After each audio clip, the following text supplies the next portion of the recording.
man, happy Thursday, everybody. Happy Thursday. Legacy podcast. I think we're on episode 3 of season 2, or however we keep track of it.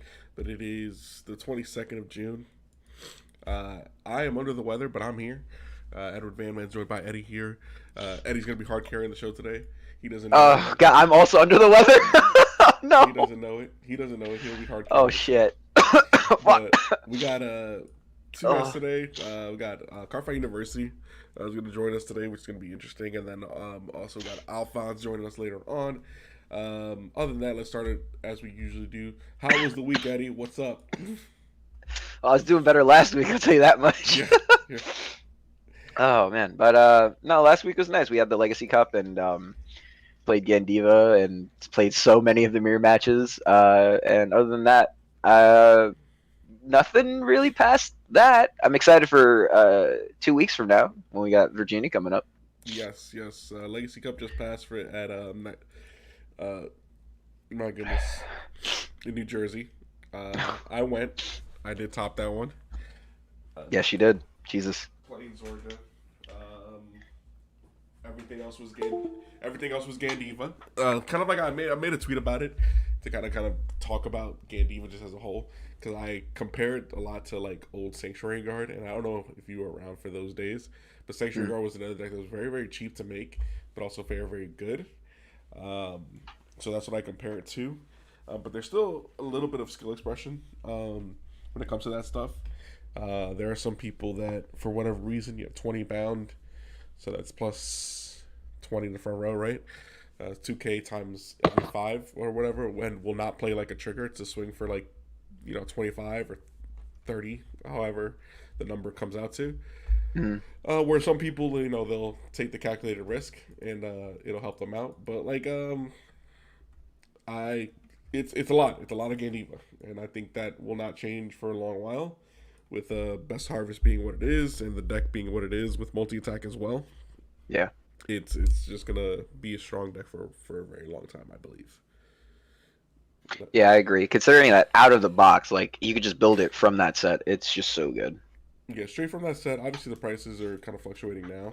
I think the set's still available. You could still buy a few boxes and finish up Gandiva and have enough trade stuff for Gandiva. Yeah. Um, very, very, very good deck, and it'll probably be a good deck for quite a while. Other than that, we saw Messiah top, and then I think that was about it. I don't think there was another deck. Archite. Archite was the last deck?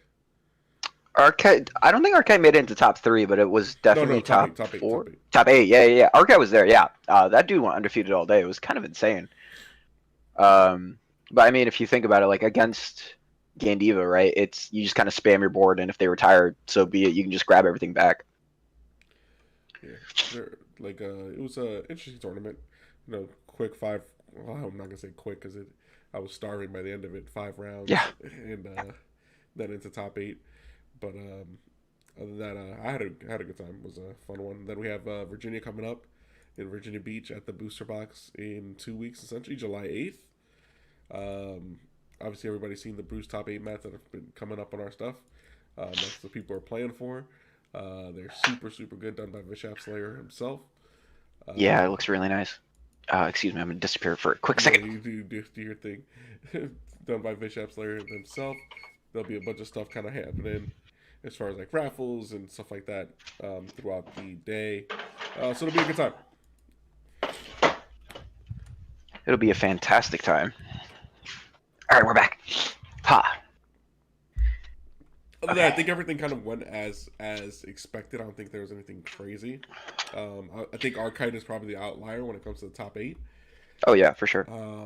But as far as that event, I don't think anything else was too crazy. I think the only thing I think we all said that. Well, I don't think there were a lot of Chrono Jets played. I don't think there were any. There were none. That was probably the most surprising thing. But there was so much Gandiva that like it was pretty much mirror matches all day, and and then those who didn't play Gandiva essentially had to play against it more than once. I know I played it all but one time, maybe. in rounds. I think there was only one non-Gandiva that I played. Oh, that must be nice. I played 3, and then the other 2 games was Messiah. So I saw the same 2 decks all day. Yeah. Uh, So I don't know because BCS, so Bushiroad Championship is coming up. Hmm. So we'll see kind of how that goes. Maybe it'll just be Gandiva all throughout. I mean, usually those bring out a little bit different things. It's best of one, but Hmm.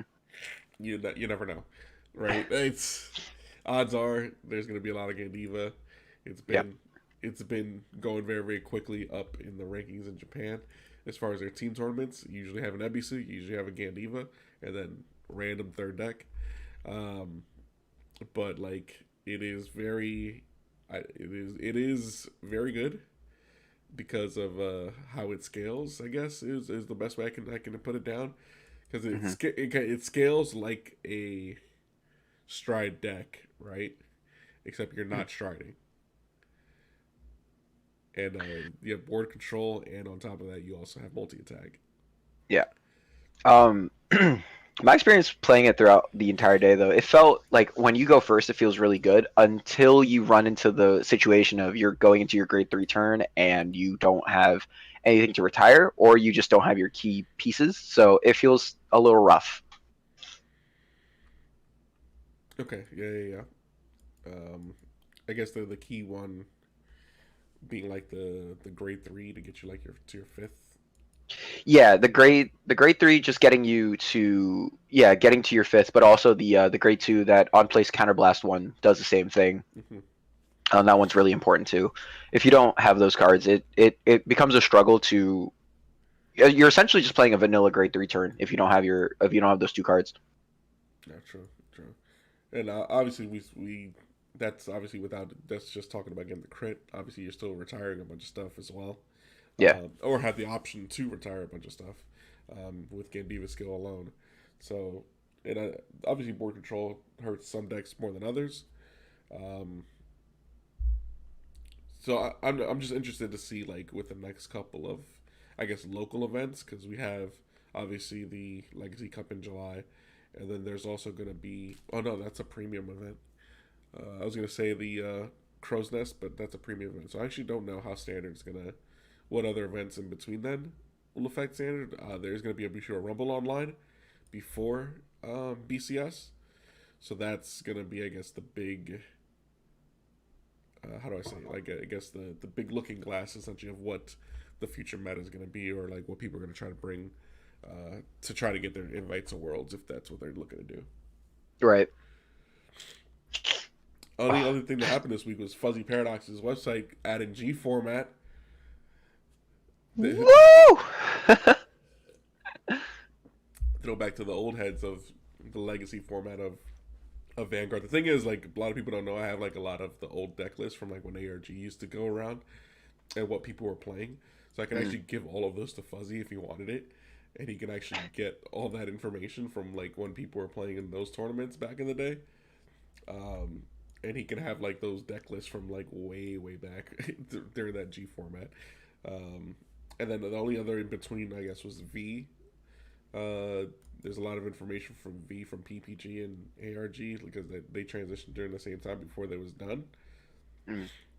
So I can, I'll probably message Fuzzy and try to give him that. Are there still people playing like just straight G format? I know in New York there are people that just play G for Okay. I don't know why. You just play premium, but I guess they it don't it, like all the new it, stuff. it exists. I mean, there are Yeah. people that play just G. The thing with just G format, it's there is a meta, obviously, right? So like Hmm. you can't change the meta unless you add new cards to the cycle of it, I guess. Guess it's for the people who also enjoy playing like Goat or Edison and Yu-Gi-Oh, but that's a little different. Yeah, that's a little different, I guess. But yeah, VGParadox.com. Check it out, obviously. And you know who else you should check out is Lionshead Gaming. They came out with the Archite metal token, which looks fantastic. So Uh, good. who you have one? I gave I you. do. Yeah, let me grab it. I'll I show it put off. It's quite nice. I put it on the Hooah! I'm gonna hide myself and then put it on the screen. I got it on screen right now. Oh, you do? Okay. It's got some weight to it. You know, you can possibly kill someone with it. You totally could, honestly.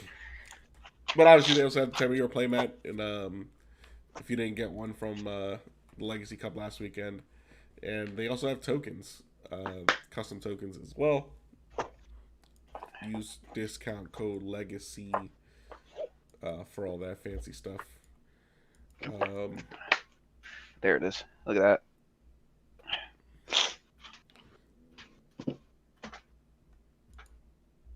Did you show it? I didn't even see it. Oh, sorry. I was looking for it, and I saw you pull up on the screen, so I was like, oh, okay, I'll stop looking.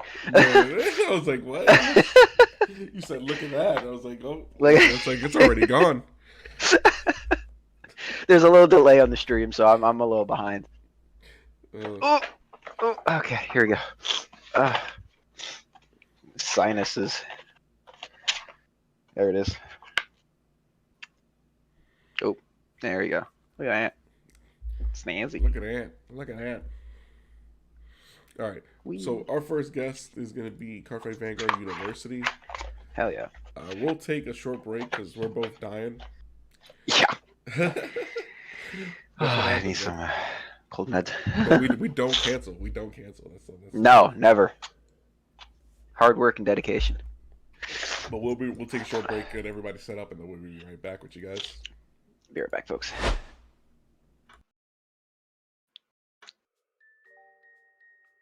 Oh.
no Should problem. be starting soon.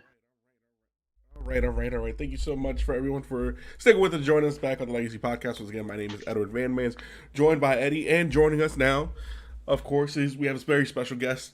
Probably one of the most prestigious schools in the nation when it comes to Cardfight Vanguard, where you can get your master's degree in not only critical training but also healing on six. We have Cardfight Vanguard University joining us. What is up, guys? How are you guys doing today? We're doing good. Man, I appreciate you guys for joining us. So I want to start with like very, very simple stuff. We'll kind of go into like the Duluth a little bit after, but let me start with Cardfight Vanguard University. Kind of, what is it? How'd you guys start it? Kind of lead with that. All right. Well, a few years ago, can't remember exactly. We were just a bunch of card game players, different card games. Some played Vanguard, some played Pokemon, Yu-Gi-Oh, Magic. It didn't really matter. At our local university, and it just seemed to pull players from different card games into this group. Some people who didn't even play. And well, some people just kind of stuck around. It turned from being just this thing that we did to more of like a family. You know, we made friends. He met his wife. Yeah. Wow. Yeah, like, and every time somebody came up, we would always teach them. Didn't matter what they, what they wanted to know, what card game it was. We always wanted to teach people how to play these games. And Vanguard was the one that we all resonated the most with. So over time, it just kind of became Cardfight University. We wanted to teach more people how to play. We want people to have players who have spent the last 10 years playing this game, we want them to be able to come to us if they are learning how to play, or, even veteran players who want advice. We want a community that they can really be able to do that with. I love it. It's a great message, and obviously a great sense of community. It's kind of like our card game is about, because we're known to have like the nicest card game community compared to like a lot of other ones. I think the only one that can beat us is probably Pokemon, because that's literally people going with like their full families as far as like adults to children, and even when we kind of rival them as far as like being like the kind community, which is good, because that's what I'll always love seeing that. And actually, let's get both of your names first of all for the public as well. Sorry, but we should have started there. I'm Cody. And I'm Levi. Levi. I think Mustafa knows Levi. Is that? Yes. Because Mustafa's always like, "Oh, my boy Levi," and I'm like, "All right, relax, Mustafa." When Mustafa knows somebody, he treats them like I said, like they're his brother. But no, that's awesome that you've met your wife through Vanguard as well. That's a fantastic story. But yeah, I just kind of wanted to put it out there as far as CFU, because you guys are a group that has been around. Because you guys also run Deer Days events, if people don't know. Yeah. I've been a part of one of the Deer Days events. It was super smooth, super fun. And now that we know that we're getting consistent, more consistent news as far as the releases with Deer Days, you guys should definitely check out their Discord, which I will put in the description, and it'll probably be in the chat in a second. But let's talk about the last Spring Fest, essentially, that you guys went to, Duluth, Georgia Premium. Fourth place. Talk about that day. How the event go for you guys? How the rounds go? How was that? So our team for fourth place Duluth was the two of us and my wife, actually. And for me, I think the event went pretty smooth. We hadn't been as practiced as we like to have been. So to take fourth place, I think we were really excited about that. And to actually be able to represent our community was a really positive experience for us. I mean, I was strictly a standard player. I dipped into V a little bit, and he told me that I should just give Premium a chance. We played on both days. I didn't do that well in standard and ended up getting 4th place in premium. I didn't even expect to do well at all. So it was my first top 4, so it felt great. Now the lineup is really interesting because if you play standard, obviously um, you have dark states, and these technically fall under the dark state bubble. Um, VGParadox.com, thank you for the duck list because we'd all forget. But I got Levi, you played Steam Maiden. Yes. Cody played No Life King, and then your wife Sabrina played Nightmare Dolls.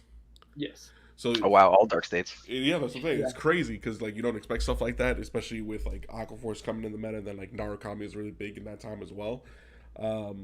What was the like? Do you remember like the end record for the team? Like what placing you guys got in?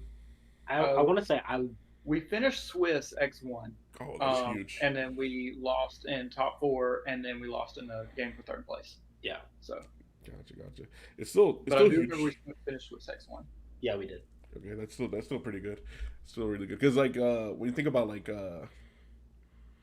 premium, right? It's compared to like standard, especially Cody, with you not playing that much premium, it's so super impressive. Like it's insane. Yeah, well, it was funny because when I played before, I played a lot of Aquaforce, Gold Paladins. I wasn't ever a Dark Irregular player. I didn't like Dark Irregular. But when Standard came around, we found ourselves all gravitating towards a different nation. I started playing Dark States. He plays Brantgate. His wife is our resident lyrical player. Yeah. And when I got back into premium, I looked at Davos and I was like, okay, this is interesting. And I started looking at other deck lists, and I found No Life King. And when I saw people playing Barra Magnus, I was like, okay, so I'm basically, it's a premium Barra Magnus of sorts. And I do get in trouble a lot for persona writing in premium, but you know, I mean, I fell in love with Dark States. So once I picked up No Life King, it all kind of clicked. And you know, I'm one of these people. I'll watch videos. I'll try to learn as much as I can about the meta, even if I can't play against it. But these two really helped. Get me ready. They explained what we were probably going to be against. Whether it was on YouTube or, Vanguard Paradox, helping us see what the meta was. It really opened our eyes to what we were going to be against. And I was nervous, but I felt confident, especially having the team I had. Oh, that's awesome. That's great to hear. So big 4th place on Duluth. Did you guys go to any other events after that, or was it just the one? No, we only went to that one. We were going to, but yeah, I was working a lot more and all of that. So we wanted to. We've talked about potentially traveling for BCS. For BCS, yeah. Or upcoming other events that we've heard about, but we do intend on going to Crow's Nest this weekend, and we've been in talks about possibly trying to go to Kingslayer as well. Some of their events, so we're really excited to start doing stuff like that. No, for sure. I think a lot of the community events are starting to pick back up. Obviously with Crow's Nest, Legacy Cup, and then also Kingslayer cards. I know on our side, because I'm on the Legacy Cup side of things, we're trying to push further south than New York, New Jersey, because right now we're testing the Virginia Beach stuff. And then I don't know how much further south we can possibly go, because I'm the furthest south in the Virginia side, so it had to be me kind of running shops even further south. But I also got to talk to Crow and see like how far north he wants to go. But that's another conversation as far as like tournaments and stuff like that. Let me ask you, as far as the team, what's the full size of the team? How many people involved total? What's like the ultimate goal, I guess, of Cardfight University? What do you guys want to bring to the community? Well, we've got 10 players. some are more competitive than others. Mm-hmm. We have some that we're close to. They play more for fun than on the competitive side, but it does help at the end of the day because we want people to be able to come to talk to casual players, but also have competitive players at the same time. Um, and I the think our the ultimate ultimate goal, goal, probably like growth, a positive community, just being able to spread like a positive light on the game and not, intimidate. There's a lot of people when they get into the game, they get really intimidated by it. They see, you know, oh, these people take this game really seriously. I don't know if I want to play. And we want to kind of help them get involved and spread a more positive light on the game and make it not seem so intimidating. Uh, whether that be by teaching them, just how to play or just giving them a positive experience through the game. yeah, we've talked about starting to do content creating, YouTube stuff like that. We have a lot of busy schedules, but that's something we definitely want to do just because there are some content creators that if you go to and you don't know much about the game, it's not a good entry into the game. Right. And that's kind of what we want. We want to have different tiers where if you're just starting out on the game, here's an entry level of how to play, how to, build a deck, how to counter the meta. And these are things that you don't see a lot of like bigger groups do or bigger content creators because most people who watch some of the bigger content creators, these are people who have played the game, who know what they're doing. Right. You're not going to be a new player and go to, watch Solemn or Different Fight. Most of the time, those are people who have been in the game for years and know what these people are talking about. And we want everybody from the newest player to Solemn and Different Fight to be able to come to our community and either help or learn something for themselves. Okay, I like it. I like it a lot. Um, I'll assume that Sabrina just joined us. Yes. Yes, sorry, I was like from work. No, you're fine. You're fine. Sabrina, so first of all, also congratulations to you as well, topping because honestly, the number of female card fighters that have topped, I can probably count on my hands. So that's huge, and not to say anything like it doesn't like it's not going to happen, but it does happen, but it's not as vast as I guess I would like to see it. But as a female card fighter, I just want to talk to you specifically, just kind of separate from everything, right? How long have you been playing the game? Have there been I've been playing for almost 10 years. I started late Legion era, early G. Played Jewel Knights, still play Jewel Knights. Bermudas, I've been playing for a while, so. All right, that's perfect. So you've been around for a bit. Any like struggles like playing the game or like as far as like finding a community or anything like that?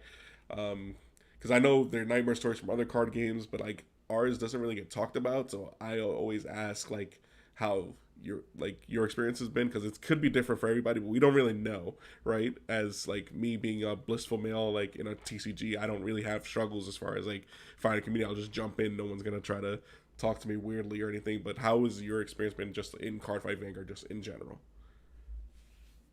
Really different being a female because you go to tournaments and out of 300 maybe 25, 30, 50 Maybe are going to be females, and I have personally experienced like the discrimination of, oh, she's a female, I'm probably going to get an easy win.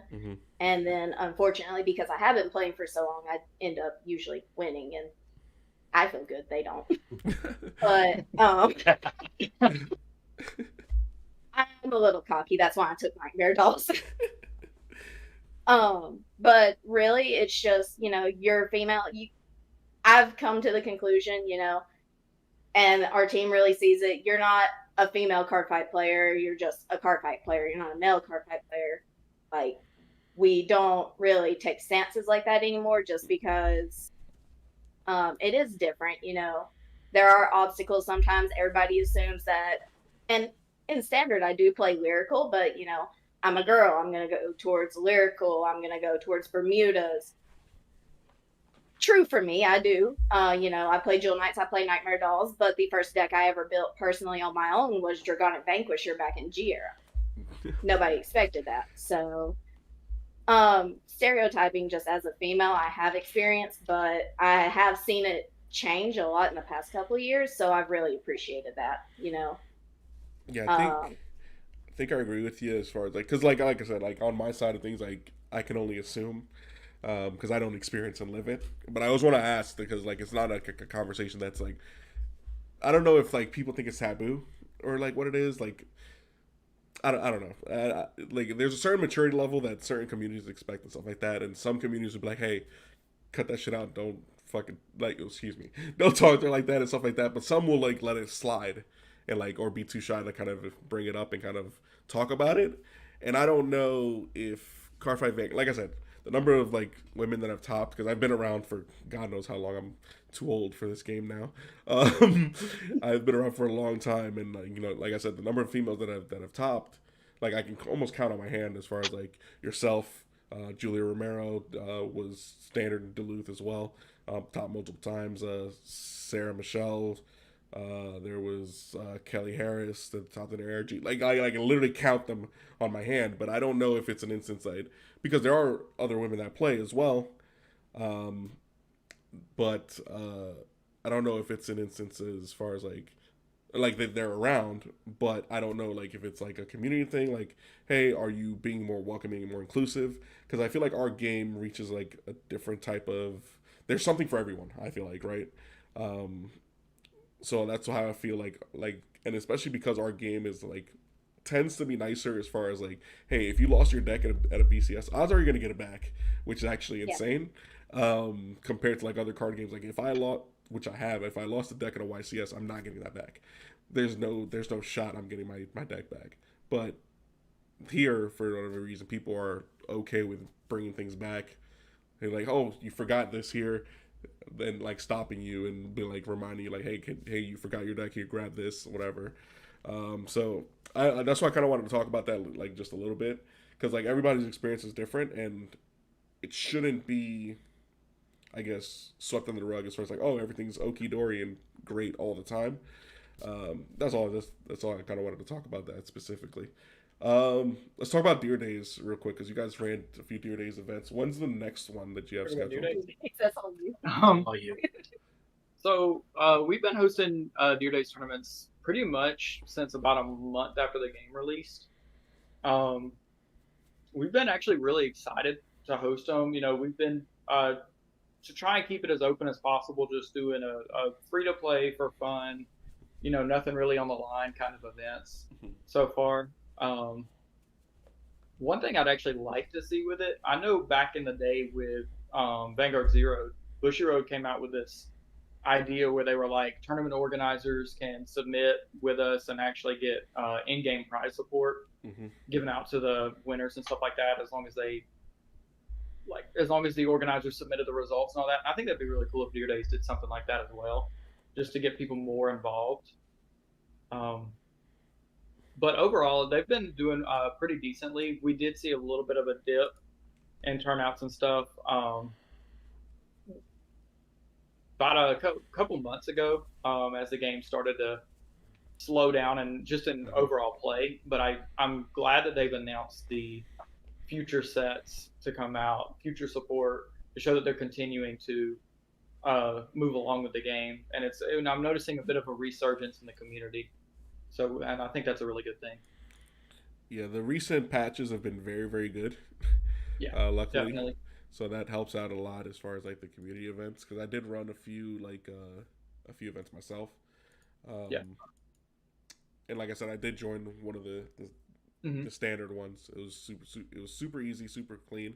I think Deer Days because it takes a lot of the shuffling out. It saves so much time, which I love. So you can run like a 5-round event in like 3 hours, which is great. Yeah. So I and it's good to watch as well. Like as far as like if you were to stream it, it's fairly easy as far as like on the eyes as far as like It's hard to do with the Switch, unfortunately, because of just the way it is. But on PC, luckily, you can just have two people on Discord, one person stream it, and then just watch their game.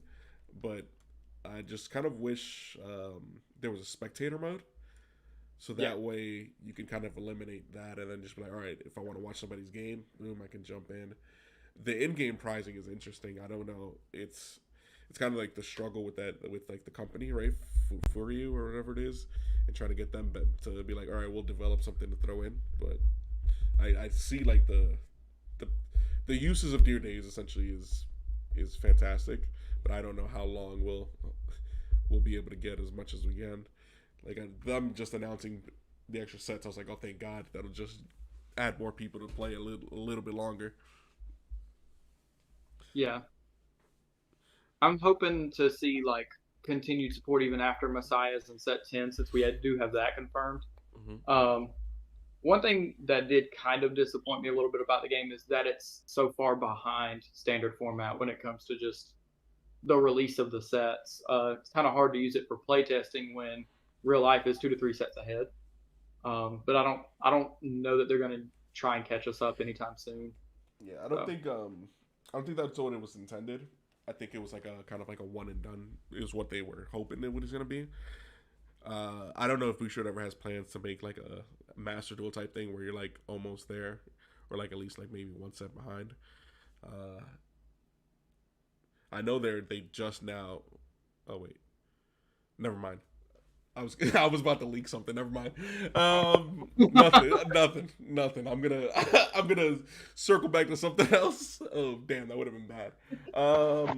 I'll talk to you guys about it later, because I just can't leak it to the public. There's something coming out that was supposed to come out like a few years ago. Okay. And I probably already said too much. All right. Anyway. God damn, I'll do this all the time, Eddie. I try not to. Okay. As far as all right, let's talk. Let's go back. There's this, now people in chat is like Ed's leaking something again.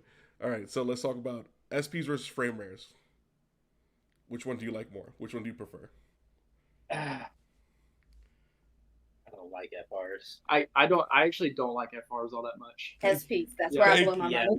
Thank you. All right, I hate frame rares. I'm with you. I'm with you. There's no right or wrong answer. By that I mean you guys answered correctly. SPs are the way to go. I don't know. Like I ask everyone. I ask everyone who comes on the show, whether they're SP or frame rare. So far, SP's undeniably winning. And what? Like I don't know why Boucher went to frame rares. Is it the texture? So for me, my issue with the frame rares is actually, especially frame rares specifically over FFRs, is that frame rares have that nice little Magic the Gathering thing where they Pringle when they foil. Yeah. And you don't really see that issue with SPs as much, but those Pringling FRs just do it for me. I don't like that. So I just like living a happy life where it was like an SP per box. Yeah. It was guaranteed. You know, prices were literally a lot lower because you didn't have like 4 or 3 per case. You can get your cards a little bit easier. Yes.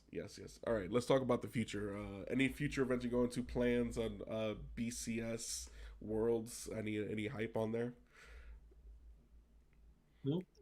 Future plans for BCS? Hopefully, hopefully do as well as, if not better, at BCS than we did at Springfest. That'd be a nice accomplishment for us. So it's safe to assume probably the same locations as far as like for BCS. Are you trying to go to more than just Atlanta, or like which ones are you trying to hit? We've talked about it. We're not sure based on like I said earlier with our work schedules. Yep. It just really depends the dates. Because I mean, I would love to be able to just, go to all of them if I could, but that's just not realistic. That's something that could be one of the end goals too. Yeah. To actually be able, to do something. Yeah, be able to do something Or even just have representatives at every single Yeah. one would be Yeah. nice eventually as a goal. With Atlanta being like 30 minutes away from us, that's Nice. always our go-to. But we would Right. love to go to. I've been to. I went to New Jersey for. It actually wasn't a BCS. It was a PPG event a couple years ago. That's where I met Mustafa. But yeah, so I'd like to go back up there for like a BCS or something if possible. From the New York area, maybe Chicago. Probably the more easternly locations would be easier for us. Yeah. But I think Texas is as far over. I don't see us going to Worlds unless it's, us getting an invite to Worlds. yeah, I gotcha. but with an invite, we'll definitely be going. I mean, we play our cards right. Hopefully, we'll all have an invite. Yeah. Okay, that's super exciting. Let's show off the jersey actually because it was hanging there, and then it fell. Because I definitely want to see. Because this is the one thing that I like to see about like teams and implementing their jerseys. So this is what we wore to Springfest actually. This one's specifically the one I wore. We've been talking about we'll probably wear these to Crow's Nest this weekend too, just to kind of show off a little bit. I love it. The higher. Because with the growth of teams, obviously there have been a few jerseys popping up now and then for representation. I think teams are good for the Cardfight Vanguard community because it doesn't. One, it's an identifier for you guys, obviously. Now people are going to know more about you guys, and hopefully, when this comes out in its own video, because we'll cut it up, kind of have its own video. People will get more people in your Discord as well, joining you guys. But teams like has always been like a thing with Vanguard since like way back. I mean, I think it started with like the Asia circuit, like in the anime. So I feel like it's been a big thing.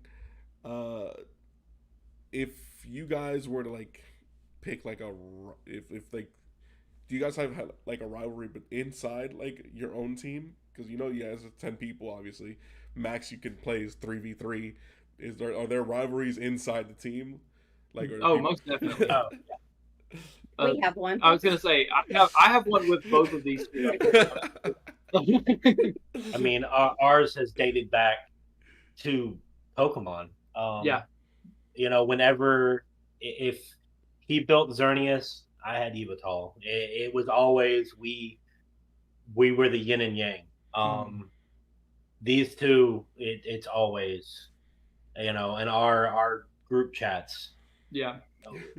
You won't believe what Sabrina did to me. You won't believe what Levi did to me.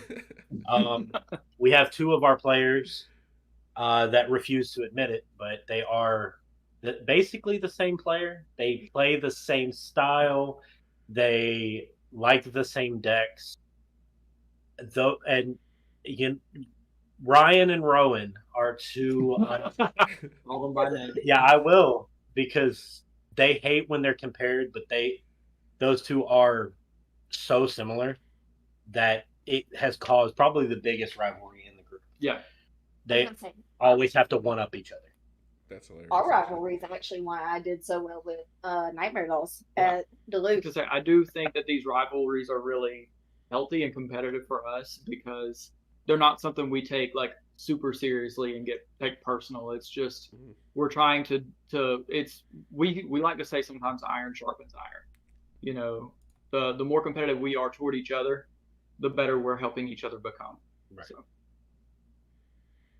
No, for sure, and it's always a friendly rivalry, obviously, from what you're saying. Right. So it's nothing like nothing malicious. No one's trying to bring somebody down and get them out of Cardfight University. It's just essentially like, you know what? Maybe Sabrina just wakes up one day. You know what I'm gonna do today? I'm just gonna beat Levi's ass, and then just like, and then you know what? I'm just gonna have a good day the rest of the day, stuff like that, which is fun. Yep. Makes it a lot of fun. I like to hear that. Last thing I want to talk about, because you guys have experienced multiple card games, and I feel like every day a new card game is coming out.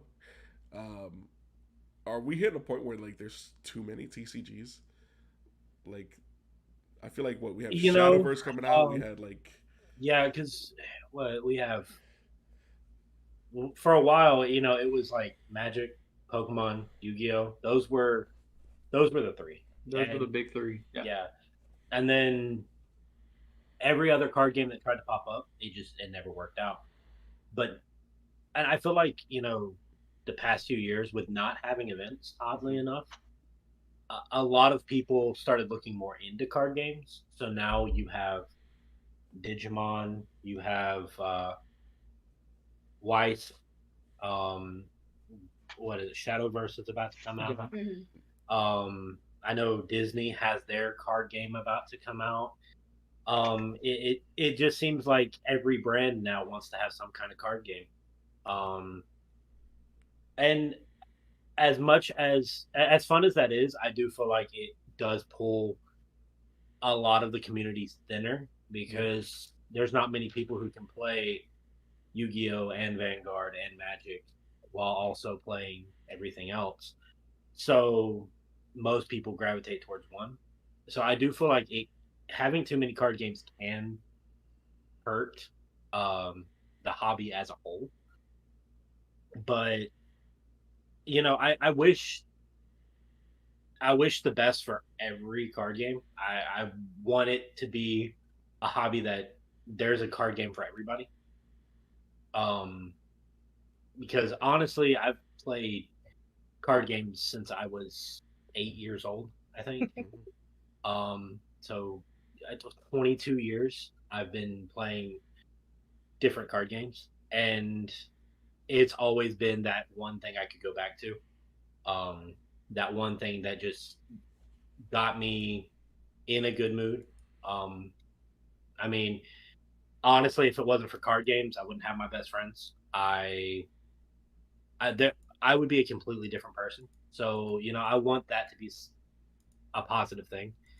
I just hope that, these companies that are coming out with card games keep to it and don't just give up if the sales don't do well for a set or something like that. Because we've seen a lot of card games that are really good mechanically die off because of just lack of players. What made me look at Buddy Fight. It had a good community, and it just got to a point where Bushy just didn't see a future for it, and I hate. That's one thing I hate, seeing a card game die. Because I've seen it happen. I've played card games where it felt like there was no point in playing anymore, and that's I think where we're at right now, where we do have too many card games, but I think a lot of them are gonna start to fall off once the market starts getting back to the way it was. I think we're gonna get down to 4, 5 maybe that are really prominent, and then you'll have the random Dragon Ball players. yeah, Dragon Ball Super lives forever. That one doesn't die. No, I'm with you. I've been playing card games since I was a kid as well. I started with Magic, moved to Yu-Gi-Oh, then ended up in the Vanguard world and kind of dropped everything else. It's kind of weird because it's I don't know, the recent releases, when it's obviously Battle Spirit's a little bit weird of a release. I don't understand it 100%. But before that, Battle Spirits and Shadowverse has been I felt like it was the IP battle, right? With Digimon, One Piece. Let's throw big IPs at you and see which one sticks. But I think it'll level out eventually. Some of these have been decreasing as far as unfortunately Digimon had their Gen Con mishap, which they lost a lot of players unfortunately. Yeah. One Piece has been in the same meta for God knows how long. I don't play a lot of the games. I try to keep in touch with as many of it just in case things come up in conversation. But yeah, then Disney's Lorcana has been huge just because it is Disney. I did try the games in Newark. Franz had a bunch of proxies and stuff made. Game's pretty fun. I'm not gonna lie, but I don't know. Will it just outlast a lot of things just because it is Disney, right? So I agree with you. Like, hopefully it levels out. You never want to see a card game die because ultimately it's communities being lost, and people have to find new places to go. Hopefully they find new places to go, but at the same time, like, as a Vanguard player, I'm greedy and I want everybody to come to me and play some standard and all of that. So I appreciate you guys coming on. Any shout outs for the chat, everybody out there? I wasn't prepared for this question. I don't know. I was about to say you're the Yeah. person who knows a lot of the community people. Okay. Well, shout outs to all the guys from Kingslayer and Crow's Nest. Anybody who's going to be there this Saturday at Crow's Nest, we hope to see them there. Yeah. Come by, say hi. Yeah. I mean, you saw the jersey, so we're definitely we're going to stand out. Yeah. All right. Thank you guys for coming on. Appreciate you joining the podcast. We're going to take a short break and then we'll be right back. And we'll be our beat.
now if people are comfortable going out. Oh, Word. hey.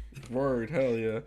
Hey, Yeah. man, welcome back. Like, this podcast. I always do that. I always just drop on people while they're in conversation. Yeah, and no say worries. that. Hot drop it. Yeah. I'll just be like, fuck it, let it ride. Alright. Edward Van Man's joined by Eddie, and we're joined by Team Gradelocks Alphonzeus, Judge Extraordinaire, Weiss Master.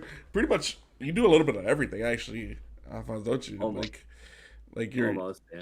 pretty much almost everything. You passed the bar, right? You're like literally like a lawyer.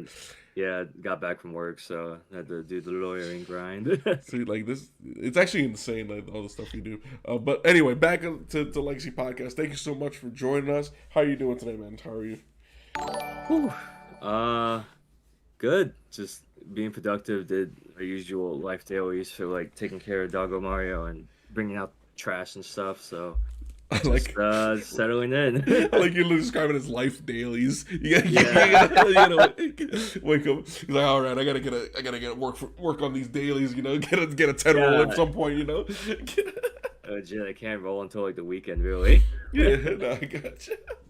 So, Alphonse, you've done a lot. Obviously, we've both been in the Vader community for pretty much the same amount of time.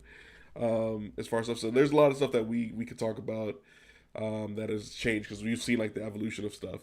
The big thing I wanted to talk to you about was kind of judging and volunteering, because I feel like that doesn't get looked at enough, or I guess promoted enough. Because I feel like we need more volunteers and we need more judges out there. How do you feel about it? Like, what's the state is in right now? What can we improve on?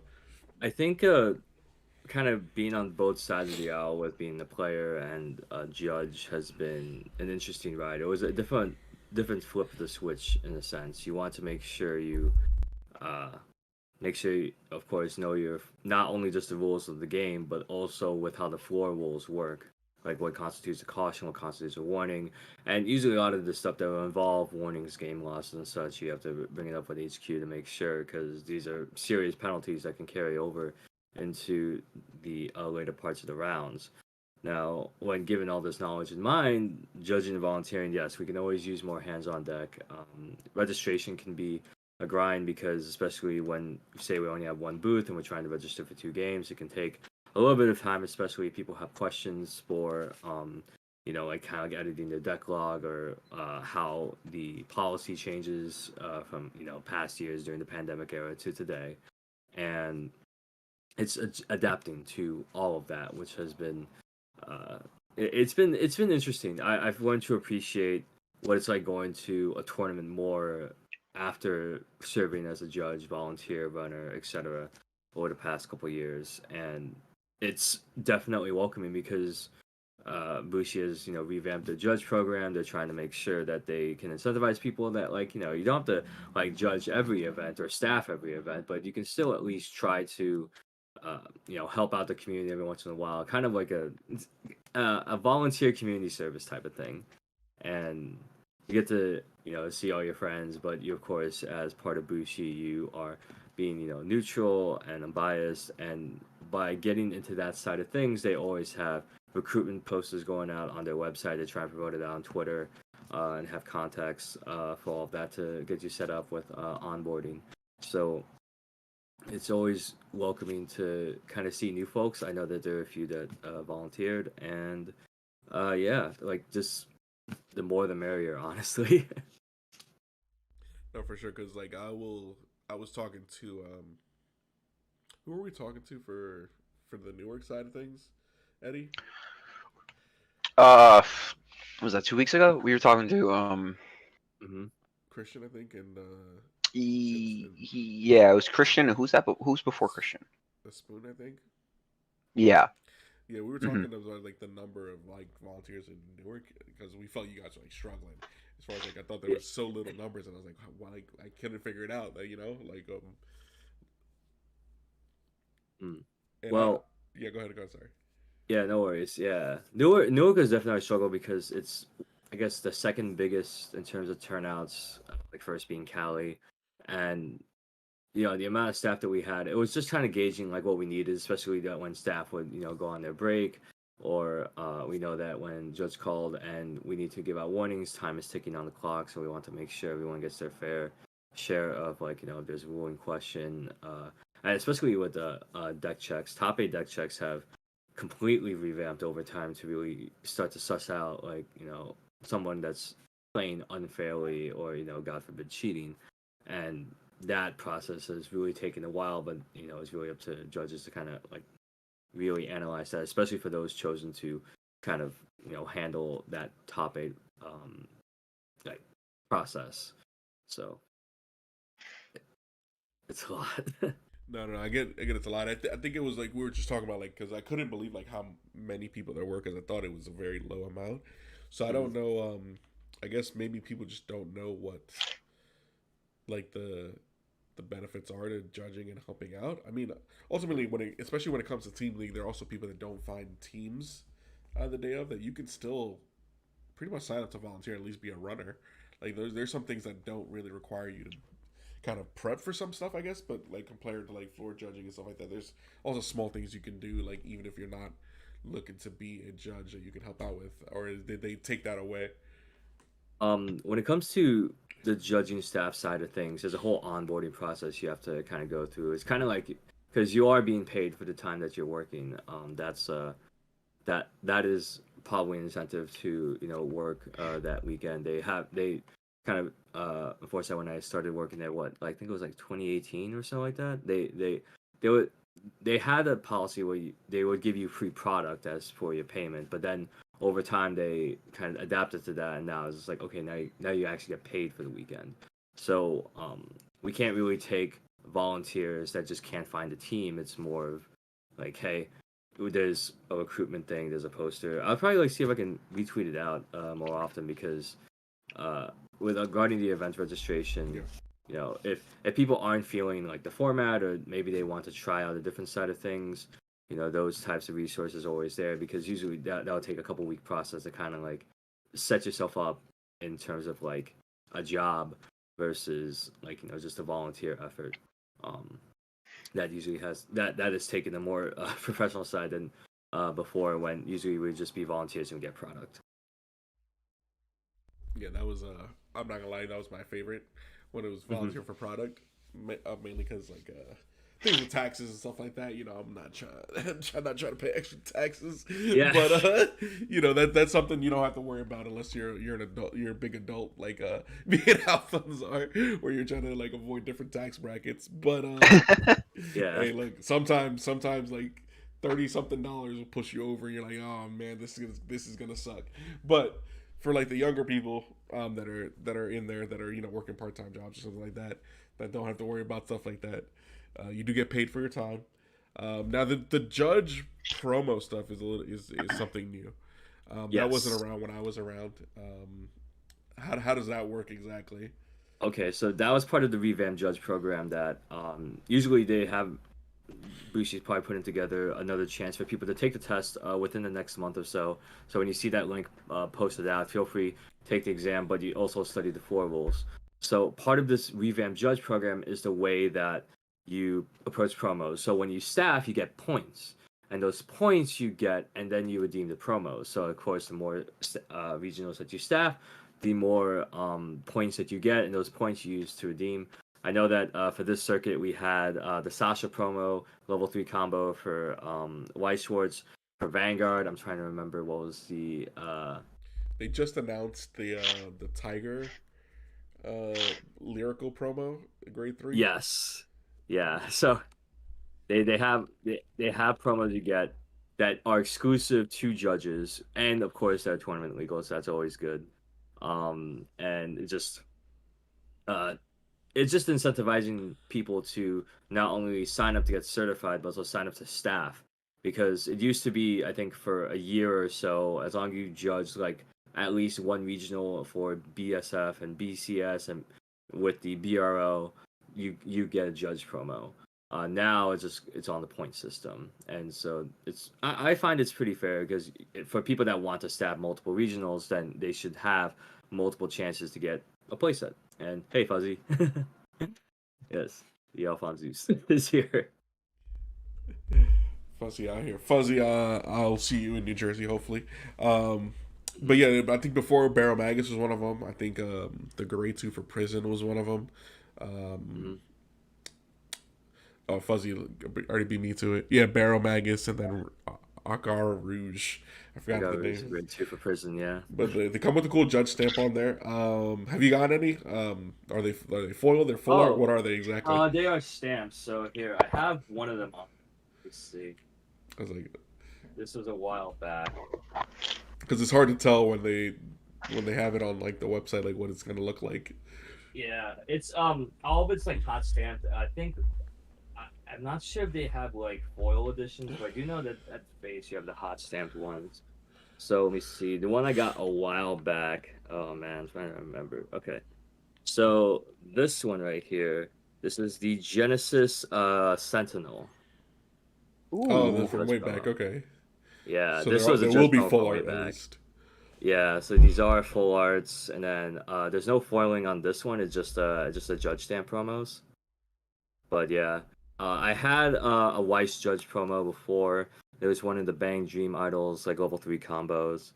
And I think the first judge promo I got, that was for Vanguard. That actually is with Joe Love, and that was the Shadow Paladin Sentinel Perfect Guard. So draw trigger. So that is currently in Joe's max rarity deck right now, but I still have at least one on me that I've gotten from staffing. I think it was from BRO. But yeah, that's a judge promo for that one. I dig it. I just feel like we need more people staffing. So I want to talk about that in the beginning, because like especially when you're not feeling a format, like let's say you play standard and you're not doing anything day 2. Like there's no, like you should help out at least, or like try to be out there, especially with I know Shadowverse isn't exactly affecting us the first roll around of Shadowverse, but because they're doing like shop challenge to regional to national, I think it is their tournament format, but maybe it'll get implemented to our regionals at some point, but who knows? Yeah, like that's what I expect, with all the other games, but hopefully, like if standards day 1, you're able to help out day 2. It'll definitely alleviate and help out, and you can get some cool stuff from it. Other than that, Team Gradelock, how's that been? I know you guys have been helping us out as far as like streaming our Legacy Cups. How are the boys? How's everything been on that side of things? It's been good. Like I know that it's been over 10 years. It'll be 11 next month since the first video was posted on channel back when I recorded a deck profile. I think it was like, oh man, I think it was probably, I'm actually checking right now. It's the first one was probably, I recorded at Garden State Plaza, and it was it had all the background noise and just, oh god, it was the oldest one I had. Oh no, okay. So there was one beforehand where it was we call him Mike Wazowski or Mike Vasquez. The first video on the channel was the Spike Brothers deck profile featuring none other than Dudley Emperor. And then I think after that was like the Royal Paladin, I think it was Alfred Beatdown, Henry's first trade binder, followed by my Tsukiyomi deck profile. And the first match that we had was like Garden State Plaza, where it was I think Angel Feather versus OTT. Oh my god. That was 10 years ago, it said, but it was like, that's and look at the change from 10 years from then to now. Like how everything has changed so vastly different, but still revolving around the same card game. Yeah, it's still like now just doing a lot more streaming. I have like all this like content I still have on my phone. I haven't even gotten to like kind of edit it together. It's just like I just felt like not like I was like I can't approach the content creation that much, but I know that especially for the folks that made like third place from Dwayne, Shy, and Peter, and they got third. Those guys, like, big ups to them for getting their ins for deck profiles. I got asked if they still have their decks on them, so I can try and see if I can do that at least for them.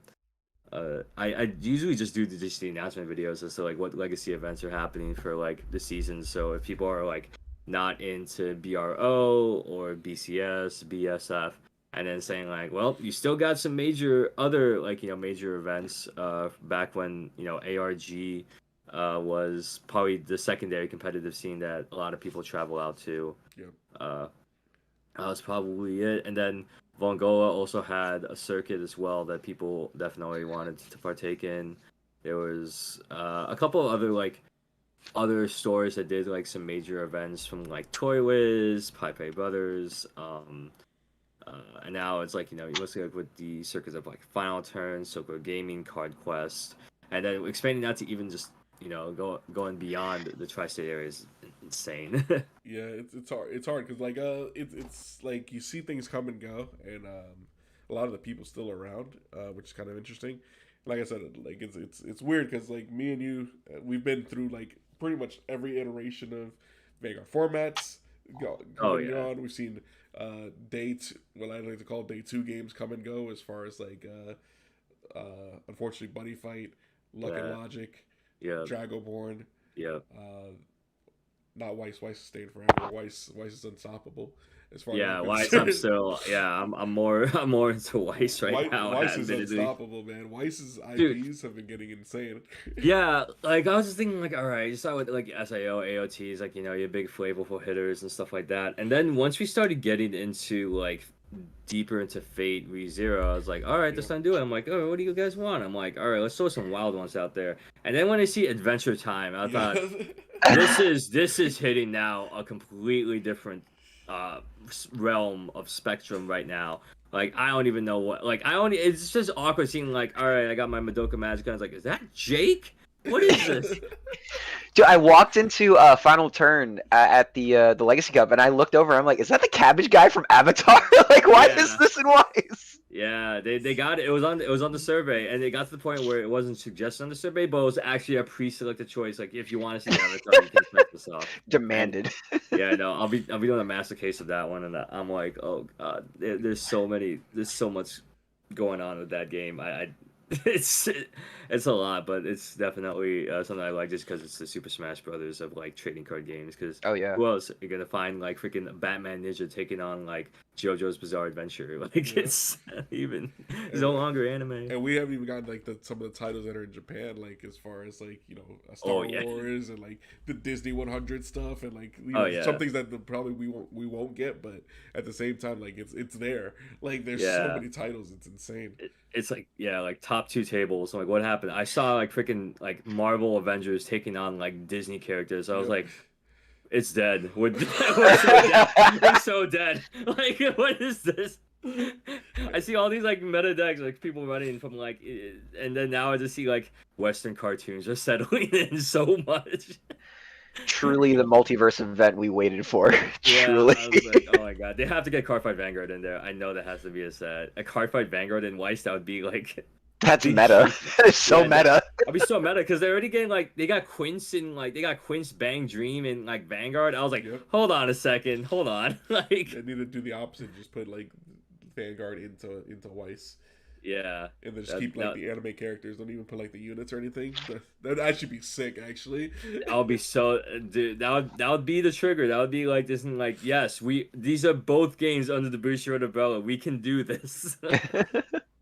But yeah, like Weiss is such an interesting like clash of everything because you get like big titles that people will know as far as like Slime, Avatar, like you said, quintuplets, Sword Art. But then you get like Fruit of Grislia, and you're like. Yeah, you gotta be in the know to know some of these animes that are coming out. You're like, then Guilty Gear, I couldn't believe. I still can't believe it's a thing. They actually had in Japan. I think they had King of Fighters, and then I think they had Melty Blood or so like that. So I was thinking, like, can you get all the fighting games in here too? Like, can you get like Mortal Kombat and like Street Fighter? I was like, I don't care if you guys could get Disney in here. Anything's on the table. Yeah, like the thing with Weiss is Weiss sales are always fantastic because people will buy Weiss cards just because of the title and not play the game at all. Oh yeah. Like I think the big one was HoloLive was the biggest one where people were just buying cards and not had no idea how to play the game. Oh. VTubers. That's how you get them. So this is where we get the big bucks, boys. Yeah, there's so much of that. Like it's such a big card pool because I don't remember the last time a set was even that like large because usually you have like 10 double R's in that set. Yeah. But when you have like multiples of that, and you don't even get a full 2 play sets in a single case. Like you have to get like a master case for that. That's when realize Hololive will always be part of the meta because the card pool is just so gigantic. You can kind of like just you can at least be somewhat prepared for most of whatever the meta throws at you for the next like 4 or 5+ years. It's pretty insane. And when Volume 2 out like in 2 months, it's gonna be, oh my god, that's They definitely are like that. I think Volume 2 is them prepping up for their Christmas bonuses because that's gonna sell like crazy. Oh god, they put EN. They made Gargura a meta combo, so now you're like Gargura is gonna be like, yeah. They made one of the most popular VTubers into a meta climax combo. That was like, yeah, that's gonna happen. Yep, this is gonna be a finisher. Eddie, when I tell you, like, I was literally walking into a random store, and this guy was like, "Hey, do you guys have that Hololive card game packs?" And I was like, "Oh, it's not a card. It's white shorts. It's not a Hololive card game." Like I'm telling you, people were just buying Hololive cards just to have Hololive cards. It's insane. It is actually insane. And I honestly thought about buying the pack thing I saw for Avatar, the cabbage guy. I'm like, I want it just because that deck box had the fucking cabbage guy on it. Like, I need this. That's another thing. That's actually genius by them because you get like what is it like? You get the deck box of sleeves. I think it's like 5 packs or something like that. Yeah. Like that. And with a random like promo pack too. Mm-hmm. Okay, and people will just buy it for the deck box. That happened with like Mob Psycho, and it happened with a few other things. So that's actually probably like the best thing that they could have made as far as Bushiroad. Oh yeah, supply sets are probably one thing I want to see universally happen for like all their card games. Like having like a decent supply set for people in Vanguard where maybe they don't feel comfortable buying a booster box, but maybe like if they just want like that, and it would include in the promo pack. That is a great way to get more promos in circulation for Vanguard by just having the supply set. So you have like, here's like boosters of this set, here's a promo pack that can contain like a valuable promo that you might need for your deck, and then put in like cool sleeves and a deck box that's sturdy. It's like really good. It's nice. Like it's insane value.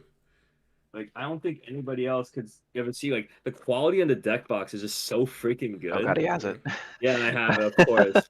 It's too good. Like they should do this for Vanguard, do this for Shadowverse. Like it's so, the quality is thinking like this is already worth like half your supply set, and then like all the other boosters that come out of it, it's like whatever. I'll get it. It's if they do that for like the nations, that would probably be the spice. Like they'd be like, here's your Brant Gate supply deck, here's your Dragon Empire supply set, here's that, and then just like you get one of these Dragon Empire promos in a single pack, and that would be great because like if it worked out for Weiss, and it's like let's have it work for Vanguard.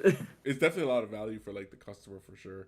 Like and the thing is with like the why I like it for Weiss so much is because people, like I said, people that don't play Weiss will still buy that. They'll still buy the deck box to get the deck box and sleeves. And I know it's standard size. Yes. But people will still buy it for the deck box, which is insane. Oh yeah, like you can have it on at least your G Zone and your G Zone ride deck and gift markers. At least those are fine. You can like slot those on. So it's like I do my force marker. It's a bunch of cabbages and like cabbages. Even other TCGs are jumping in too and just buying them. So it's just a good thing to have. Like I think it's just a genius idea from Bushiroad's side as far as like those supply sets for the different animes. Because I don't remember when it started because I think I saw it as far back as Seven Deadly Sins, but I don't remember when it first started. I know Ruby had a supply set. That's smart. Yeah, another big one. That was 2021. I think Data Life had a supply set. I think it started with the Idol sets. I think there's definitely a supply set for like Bang Dream, Idol Master, Love Live. They had supply sets there, but it was a bit larger, and it was almost like buying a booster box plus some extra stuff, which for the cost value is a little much. But when they introduced the supply sets, it's like sub $40, and like it can be anywhere from like 35 to as high as 50, depending on the value of the cards you have. But those supply sets are great because people can feel comfortable. Like, oh, I could definitely feel better instead of I spent like this much money versus that much money on a box because I'm also getting like something nice exclusive with it. Oh, for sure. And then because what's the other type of set? Like Quintuplets had that weird. I guess not weird, but they had the long box. Yeah. That's definitely like. It was like a different type of thing though. Yeah, it was it was interesting because there's always a guaranteed SP in the pack of like one of the 5 quintuplets, and then you had like booster packs and like promos. It was a bit awkward because people didn't know like what they were gonna get out of it versus just buying like a couple boxes, because a lot of them wouldn't use the playmats in those sets unless it was like their first one, or maybe they just wanted it for like their favorite. And I think it was a little bit of a miss, but I think diverting that a lot to supply sets, and not just Weiss, but for Vanguard and like Shadowverse, I'm sure. Yeah. Like, it's a great way to get people into the game, because I know a lot of my friends that play Weiss. It was just like I see them playing Vanguard. I was like, oh, I see you. I like the cross cultural pollination is happening, where I see like Weiss players picking up Vanguard and some Vanguard players picking up Weiss, and I'm like, okay, this is fun because it's all under the Bushi umbrella. So it's like conveniently at a regional, you can just go and like you can play either game that you want. So especially at the BCS time frame where, you know, maybe you play standard and you're not too keen on playing premium. Weiss is just as quick and fun to jump into. There is definitely a difference in skill expression as far as Weiss when you get later into the tournament. You'll notice it, and like the more you play, you'll realize like when you're clocking, when you're pushing at different levels. It's there's definitely a higher skill expression as far as Weiss Schwartz the more and more you play. Which is a lot more rewarding, I guess, the longer you play Weiss. But early on, it's just going to seem like you're just putting cards out and swinging. Yeah, it's definitely intuitive where you have, like, it's like you're advancing through an anime season, because as you go through level 0, level 1, you see, like, the beginning days, so, like, the beginning episodes, and then your climax combos are, like, the pivotal parts of the show. Like, say, this combo for, like, you know, Alice vs. AO, which is the middle one, you have, like Mikasa from AOT, you have like one of her big action scenes that, you know, they showcase in the final season part like 1, and it's kind of building towards your advantage to finish off your opponent, but there's a lot of variables that can come into mind, because they can cancel all of your attacks by 2 turns in a row, and they can refresh. I'm saying like, all right, I'm going with 7 climaxes back in. I'm like, well, I guess I'm not dealing that much damage unless, like, you know, they keep drawing their climaxes, or they do that. So that's a lot of like statistics analysis to make sure it's like, all right, do I have lethal or not? And you can have like the best board, but if your opponent just cancels out everything, that's like, hey, well, I guess I'm not meant to win this game. Climaxes are a little bit more tilt-worthy than like heal triggers and over triggers in a sense. Because at least with over triggers, you have like the one up where it's like, okay, I'm like, you know, like if, like, you know, heal on 6, that's fine. OT on 6, okay, I'm gonna feel a little sad. Like, that's like, okay. I was like, I guess my turn is over. For Weiss, it's like you see the climaxes are in there, and then you just wonder like, okay, like if this doesn't cancel, what are the chances the other folks doesn't cancel? And then I could just have like a 2-minute conversation with my opponent, like just asking like how many are out and all that stuff. But I just ping like swing for 1 sticks, I win. Why do I just think those other 2 minutes over too much? It's just like, because it's just like you don't know if it's a climax at the top of the deck, then you know it's like, oh, I might overswing here. And just like the same thing with Vanguard is like, oh, if I swing over my rear guard first, if he checks OT, then I'm like, my Vanguard swing is dead. I know I have to hit OT. No, I get it. Yeah, because then there's also the flip side of the coin, right? Where you're like, all right, I got to deal 3 damage, and you're like, all right, right? swing for 1, all right, climax, all right, he cancels, all right, swing for 2, 1, 2, cancel. I was like, all right, cool. Swing for 1, cancel. All right, go ahead. I guess I just lost. I got Weiss. Yeah. So there's always the flip side of it too, where it's like, oh god, why am I? Why can't I stick 3 damage? I was like, the defensive wall is too much. It's like when in Vanguard, just being like, okay, it's just like swinging in with your Chrono Jet. Yeah, okay. You have triple drive. I'm at 2 damage. All right, yeah, I feel comfortable. All right, cool. First check crit. I'm like, okay, yeah, it's fine. It's fine. Everything's fine. Second check crit. I'm like, please no. Third check OT. I can't believe this. I was like, it's like same thing as I think like I can take like, you know, 3 damage and became 4 damage. I was like, I'm so screwed. Yeah. I'm so screwed. Oh god, yeah, that's a lot of interesting memories from like both games that you carry on with you, and it's just fun when you see it on both sides, because as a player you're under the pressure, as a judge you're under the pressure that hoping to God that they're doing their effects right.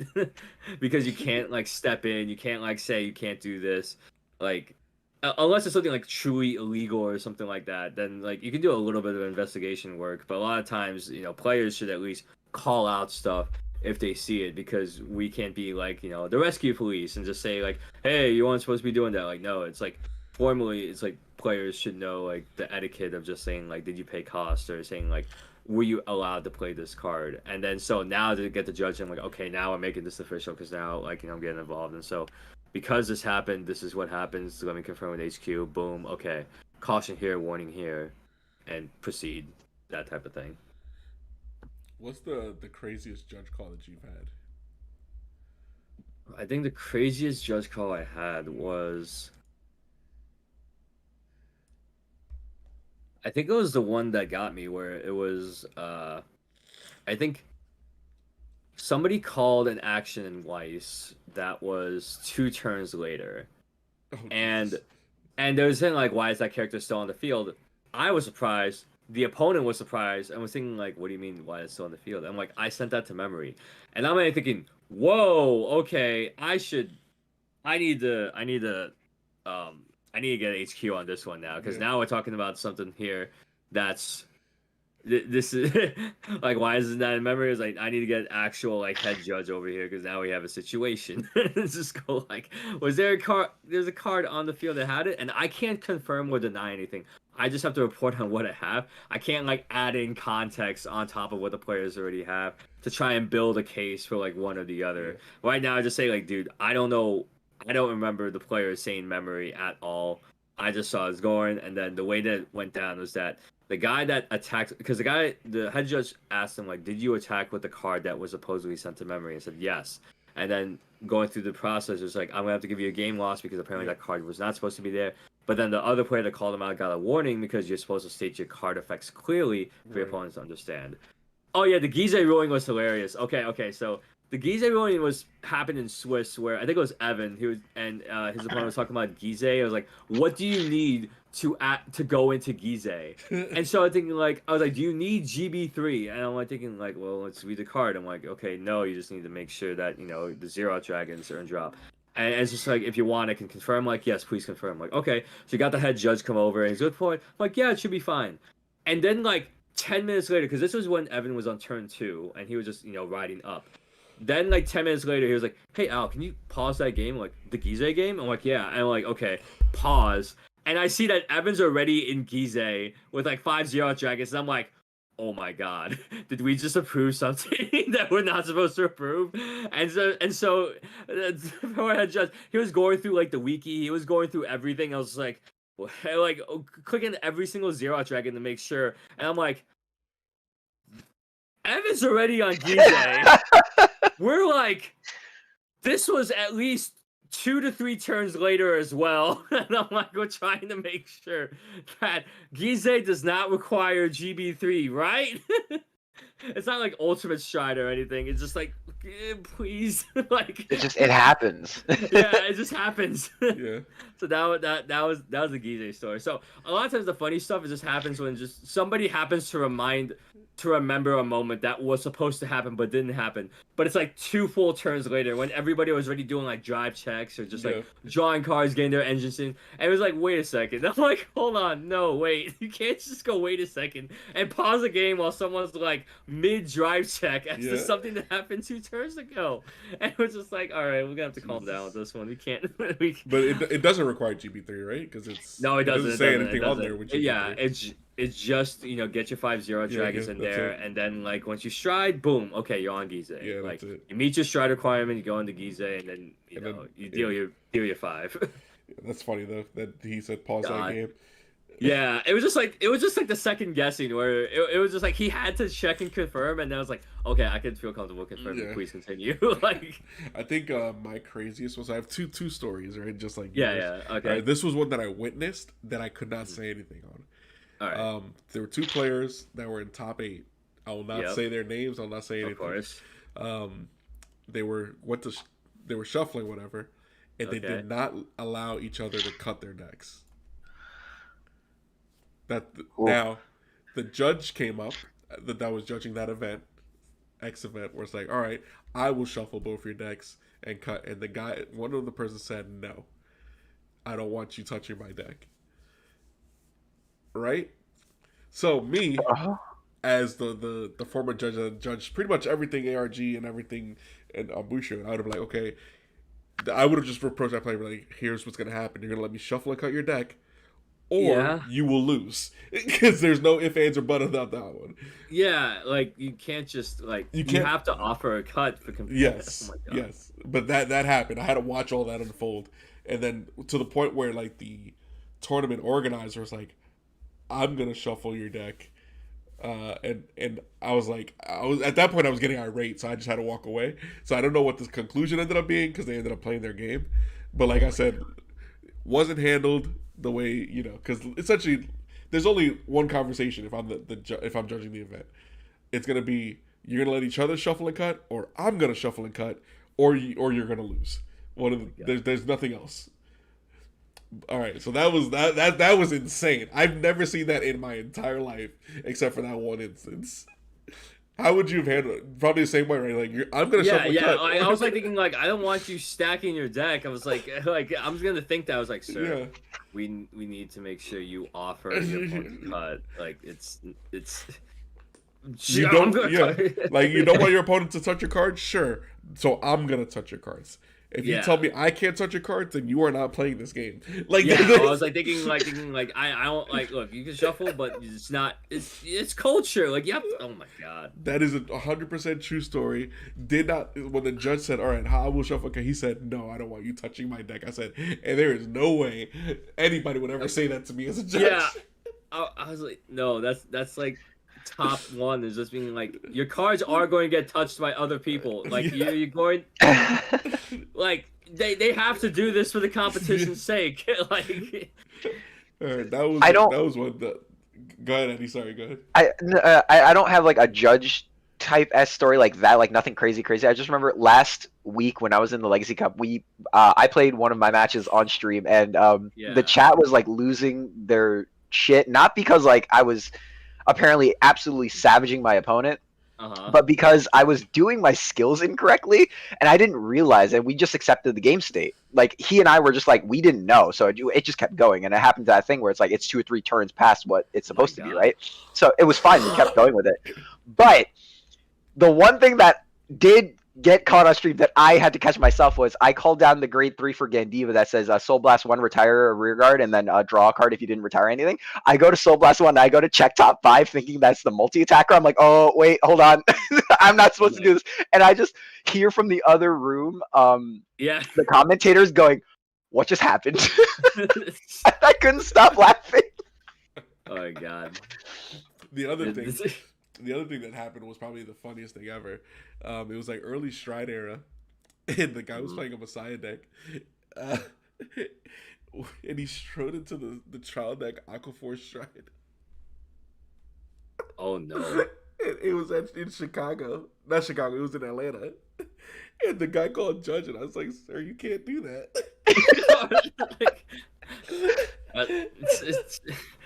It's Messiah's card and Aquaforce. I was like, wait a minute. You can't have this in your deck, sir. I was like, you registered with this deck. You clearly noted that this is called Aquaforce, right? This is not Link Joker. I didn't know what to say to the guy except you can't do that. I was like, I'm sorry, sir. Like, everyone else is sticking within their space. You are going out. Stay in your lane, sir. That would be a hell of a it was title board. It was title board. I looked at it and I picked it up and I saw Messiah and I was like, sir, you can't do this. Oh my god. I was like, that's wild. I don't know. I was like, I don't know how this happened. That's absolutely. You've been playing this all day. What's going on here? No, it was early. That had to be first round. Oh, okay. It was early. Okay. It was definitely first round. They did not. Had to be There's first no round. way somebody let that slide past round 1. but God. but I went over. He's like, "What's the problem?" He's like, "Sir, if you can look at the," and the guy was like, "You can look at the unit that's underneath that." I was like, and I picked it up and it was Messiah, and I was like, "Sir, you can't do this." And I was trying so hard not to laugh because you don't want to laugh. Yeah, I know. It's a serious thing because it's just like I'm assuming there's this thing like, oh my god, this strike looks so cool. I'm gonna put it in my deck. Yeah. It's just like, He probably didn't know. Probably maybe first time playing Vanguard ever, just like didn't know the rules. yeah, I was like, it's not. I was like, you I'm don't sorry, wanna but you laugh, broke but- I know. You have to usually, especially with something like that, you have to confirm with HQ because, of course, one, they have to know it's like, did someone not do that? And second, they need to see it from themselves to make sure. We need to make sure that people are registering the cards under the clan that they declared with 100% seriousness. So like he did get a game loss. They were able to fix his deck because like it explained to him, so he was able to play the rest of the day. Yeah, but man, that was something else. That was the craziest thing I've ever seen. I was like, I lifted it up, I saw Messiah, and I tried my hardest not to laugh the entire time. yeah. He tried. Like I give credit I was to like, bless him. yeah, it's just being like, well, at least he learned that's his canon event. Yeah, That's his cat. That's a canon event.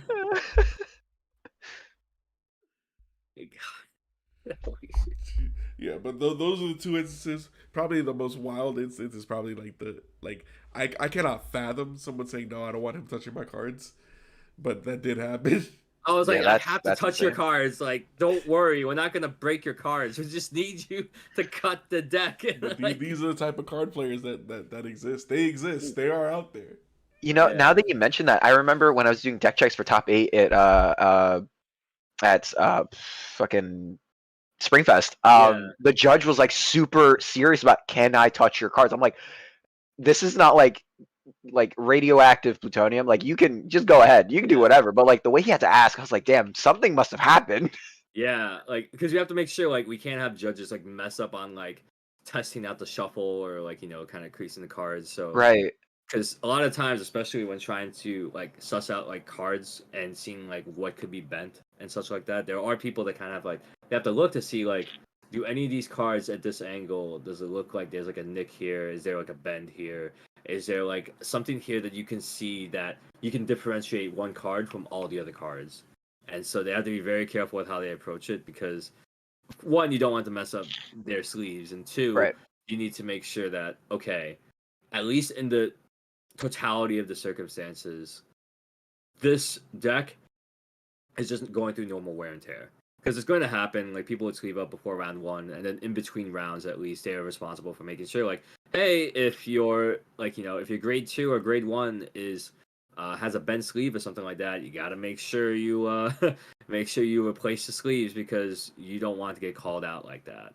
And the sleeve quality is definitely taking a ramp because the amount of DQs that I've witnessed has been pretty scary. Given, well, you have the obvious ones that people register with the wrong deck, which is totally fine.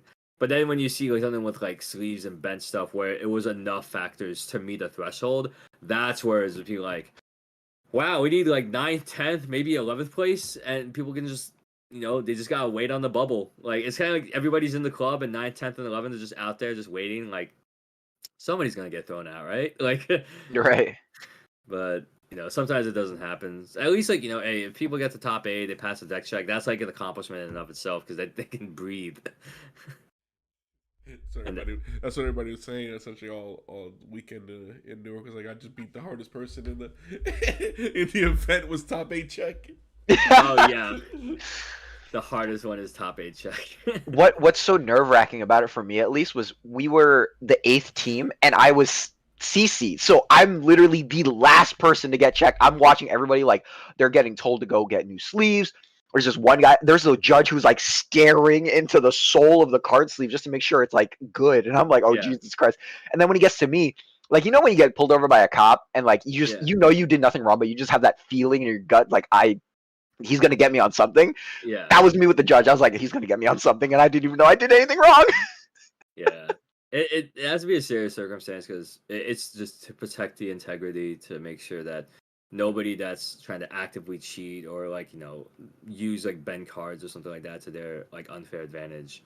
It's it's gotten to like it's part of the judge revamps, just training judges and how to like spot those nicks and know that like one way you have to make sure the way you're shuffling is this way that you're shuffling would create the usual wear and tear, or is this something that the shuffling wait you wouldn't get this bend if you shuffled like this, then how did this get a bend right here? Right. And that's like those are factors you have to keep in mind because it's just like just a consistent shuffling and knowing what wear and tear. At the very least, you can re-sleeve your stuff. But then if there's enough like saying like, oh, all your crits are marked, or like all your OT, it seems a little too obvious in the sleeve, and like that's how really they have to call in the big guns to make sure that they review it again, make sure they're offering the correct penalty, and then they move on to the next one. Process is long too. Like deck checks can take. It took such a long time to process because of how serious the checking just the normal checking process versus the deck log, making sure everything's correct, right, and just making sure if there's just anything marked on it, just call over head judge, call your superior, just make sure like, can you just check this again for me? This is what I found sussy, and then whatever decision you render, I'll just go with it. I'll enforce it. Whatever. That's how it usually is. Well, go out there, volunteer, help our boys out. It's also a good experience because it kind of puts things in a different perspective. Wow, words are hard. Different perspective when you're kind of looking at it through a different lens as well. Alphonse, any shout outs you got for anybody out there? All right, shout out to Team Gradelocks Fan Bam. You guys are still going hard in with Vanguard and everything, and you guys are part of my extended family, so I'll always appreciate you guys. Shout out to Legacy Crew also for just continuing on the competitive circuits for Vanguard outside of the Bushi run events, so everyone's having a fun time just playing more Vanguard at higher competitive levels than usual locals, so I appreciate you guys there. Shout outs to just like just the whole scene in general. Just like trading card games is just a really fun hobby to get into, and being able to spend a Saturday afternoon just swinging cards sideways and just hoping to God you win something is like is a feeling that you don't really get from like other types of games because of how interactive it is to just sit across from a person without the use of a computer screen and just like, all right, what does this card do, and then proceed as usual. Appreciate you, Alphonse, for coming on. And we'll be right back to end the podcast a little bit with me and Eddie. Once again, Alphonse, appreciate you coming on. And we'll talk to you again and see you at the next Legacy. Well, maybe not the next Legacy Cup unless you're coming to Virginia. I can't. I wish I could make the trip, but I hope you guys do well there. It'd be a nice vacation, but we'll talk about the next Legacy in New York. But more than likely, we'll see you in that one. Sounds good. Thank you.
right.